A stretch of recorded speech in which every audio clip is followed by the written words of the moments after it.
ગત રાત્રિના શહેરના આંબાચોક વિસ્તારમાં સર્જાયેલ મારામારીની ઘટનામાં પોલીસે બંને જૂથના મળી કુલ 7 ઈસમો વિરુદ્ધ ગુનો નોંધી વધુ તપાસ હાથ ધરી હતી.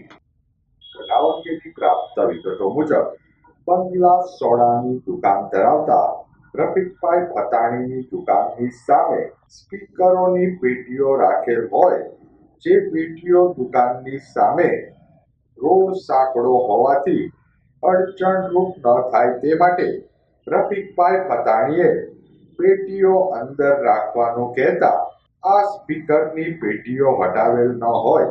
ગત રાત્રિના 9 વાગ્યાના અરસામાં રફીકભાઈ ભતાણીના 3 દીકરા ઇરશાદ, ઇમરા, ઉસ્માન તથા સામા બક્ષે મોનિલ અબ્બાસભાઈ વિરાણી, મહેંદી હુસૈન શેર અલી વિરાણી તથા મોનિલનો સાઢુ શબ્બીર એ ભેગા મળી જાહેર રોડ પર ઝઘડો કરી ટીક્કા પાટું, છૂટા હાથની મારામારી કરી જાહેરમાં ભયનો માહોલ સર્જ્યો હતો.